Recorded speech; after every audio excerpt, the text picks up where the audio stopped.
I've filed for divorce. As compensation, I'll take the house," Jack said, lounging in the living room when I returned from a long business trip.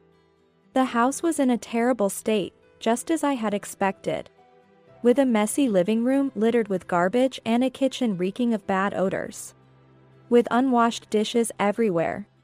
Finally fed up with him, I simply responded, "Fine." He seemed to expect resistance and was momentarily stunned, but soon looked relieved and began to jump around saying, "Really? I'm not leaving this place. It's you who should leave." I looked on with cold eyes, secretly smirking to myself. People who toy with others' hearts deserve a taste of their own medicine. My name is Rebecca. I'm 37 and run a popular matchmaking business. I started my business at 25 and have connected with many people. But amidst the busyness and joy of work, my own marriage prospects were bleak. By 35, I had resigned myself to possibly never marrying. That's when I met my current husband, Jack. Our meeting was purely coincidental. I was dining with a friend and Jack happened to be sitting at the next table. Acquainted with my friend, we ended up drinking together and hit it off. Impressed with my business, Jack kept saying, "Wow, that's amazing." I felt proud of my work and didn't mind his admiration. I'd never dated a younger man, but when he asked for my contact, I gave it to him. Our relationship began casually, and I found comfort in his adeptness at handling women, feeling like I could be myself. He also had a charmingly needy side, making puppy eyes and clasping his hands together in a plea, which I found endearing. I had always wanted a manly man, someone to lead me, but as I advanced in my career, I started to appreciate this different kind of relationship. After dating for about a year, Jack proposed. "Wait, I'm 5 years older than you, you know? Is that okay?" I blurted out impulsively. "It doesn't matter," he replied as usual. "Besides, you don't look 5 years older." As he complimented me and I was feeling good about it, he added, There's one troubling thing I need to confess. If you're uncomfortable, feel free to reject my proposal," he said with sad puppy eyes, stirring my maternal instincts. I told him, "We'll overcome anything together. That's what marriage is." And he brightened up, calling me wonderful and holding my hand, making me feel very tender. In hindsight, I played right into his hands. His confession was about being a divorcee with unpaid property division, leaving him without savings. I was surprised to learn he was divorced, as I had no idea. Apparently, his ex-wife was quite selfish, agreeing to divorce only if she received the property division. I felt terribly sorry for Jack, seeing him as a victim of such a brazen woman. Fortunately, I had the financial means to help, so I replied with a smile, "It's okay, we'll overcome this together." Helping someone is also a kind of pleasure, it seems. He was very grateful and promised, "Once we're married, I'll dedicate myself to you." However, it didn't take long to realize that his words were a complete lie. To spare him the embarrassment of having no savings, I suggested, "How about living in a new house, maybe my family home? My parents are moving out." The family home is an old single-family house in an upscale neighborhood, a bit away from downtown LA. My elderly parents found it cumbersome to maintain, and expressed a desire to move into a more convenient apartment in New York City because they enjoy going to the theater. When he saw the family home, he instantly fell in love with it, exclaiming with great joy, "I can't believe I get to live in such a magnificent house. The house is in my name, so don't worry. It was to be my inheritance anyway." He thanked me profusely, and we began our new life. However, his sloppy habits soon became apparent. He wouldn't throw away trash, left clothes everywhere, kept the bathroom light on, and never cleaned up after baths. Living with him was like living with a 5-year-old. I hate messy rooms, so at first, I cleaned up after Jack myself. But gradually I ran out of patience. Hey, enough is enough, I scolded him sharply. I told you to put the trash in the bin. He sulked like a child and retreated to his room. How unpleasant he is. The one who promised to dedicate himself wholeheartedly, where is he now? He didn't even bother to pretend to be tidy at the start. Being sloppy seems too normal for him to even consider hiding it. Of course, he doesn't do any housework. No matter how busy I am with work. He casually asks, "Hey, isn't dinner ready?" I'm hungry. When I subtly inquire about his contribution to the living expenses, he makes a face as if he's about to cry and says, "I still have to pay the property division." I began to suspect him. Would a regular office worker like him really be burdened with such high property division payments? Yet, believing I trust him, he asks, "Could you lend me some money? I'm struggling this month because I treated my juniors." At first, I obliged, but as he became too reliant, I asked him to keep a household ledger. He reacted hurt, "Don't you trust me?" I'm shocked you think that way. I couldn't stand it anymore, and one day I firmly told him, "Actually, I don't earn that much. I'm barely managing the living expenses. So, don't expect any allowance." His obvious disappointment was evident as he turned his back on me saying, "What?" His behavior worsened afterward. Not only did he not improve his habits, but he also started drinking every night, making a mess, and not coming home. I complained to my mother that this marriage was a mistake. She had initially opposed the marriage and advised me, "Try to endure for a year. Effort to come together is necessary. Then I'll listen to your story." She also pointed out, "As a marriage consultant, it wouldn't look good for you to divorce so quickly." I felt tears of frustration, thinking this must be part of Jack's calculation. I cursed myself for not seeing through his kindness before marriage, but now it was too late. As a small consolation, I wrote my name on a divorce paper and stored it in the bedroom drawer, gritting my teeth every time I looked at it, thinking, after a year. Time flew, and a year passed. I had to go on a business trip for about a week to open a new branch. Jack, unusually cheerful lately, saw me off saying, "That's tough, have a good trip." Returning home, Jack was lounging in the living room and started yelling, "You were thinking of divorcing me?" I found the divorce paper in the bedroom. How cruel to talk about overcoming together and then think of divorcing. That was. Before I could say anything, he showed his sad face, "Don't make excuses. Do you know how shocked I was?" He confidently declared, "I filed for divorce. I'll take the house as compensation." I couldn't grasp the situation for a moment, exhausted from the trip. When I asked, "You filed for divorce?" he laughed mockingly, thinking I was troubled. "Yeah, probably. Who else would marry a nagging old maid like you?" As I prepared to retort, the messy living room, the kitchen reeking with unwashed dishes, and the overall dreadful state of the house caught my eye. The thought of cleaning it up made me feel weary. If I divorced, I wouldn't have to deal with this anymore. I wanted to jump for joy. But I kept a serious face and asked, "So, about the compensation?"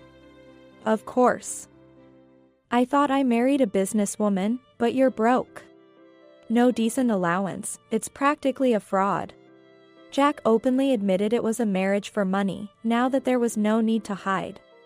I felt the last of my feelings for him blow away. He continued, "Also, it's for the mental anguish I suffered from you in the past year. Nagging about chores, tidying up, demanding a household ledger. That's an invasion of privacy. Think about a man's dignity. If I were the breadwinner and he were the homemaker, this would be normal. But Jack stubbornly insists he's the victim." I realized talking was useless and simply said, "Fine. All right. He seemed surprised by my lack of resistance and asked, "Really? I can have the house?" I firmly replied, "If it means cutting ties with you, the house is a small price to pay." Jack momentarily looked hurt but quickly recovered, ranting, "A woman who can't get a man is talking big." "Fine, really. I won't leave this place. You're the one who should leave." Thinking I might change my mind, he excitedly searched for movers, thrusting a phone number in front of me and saying, "Call them now." I shrugged, "There's no need to rush. I'll leave soon. I have a moving company I use for business. I'll ask them." I contacted them and, by chance, they could come the next day with an all-inclusive package. Jack, thinking he was lucky, joyously said, "I'm relieved I don't have to see your face anymore." His obliviousness to what awaited him made me struggle to contain my laughter. I temporarily stored my furniture and belongings in a storage unit and started living in a hotel until I found a new place. It was a lifestyle I had wanted to try, so after transferring the house ownership, I forgot about Jack and enjoyed a luxurious life, returning to a beautifully cleaned room every day and dining in bars and restaurants. I recovered from my business trip's fatigue and felt motivated to work hard again. Then, 5 days after leaving the house, I casually checked my private phone to find 100 missed calls from Jack. I had been busy with work and hadn't paid much attention to personal calls. After calling back my parents to apologize, I learned why Jack called and decided to ignore his calls. All within my expectations. Eventually, unable to bear it, Jack showed up at my office, yelling at the reception, "Hey, get the boss out here." He was restrained by security guards. The thought that he was my ex-husband was embarrassing. As a marriage consultant, having a failed marriage was terrible for my reputation.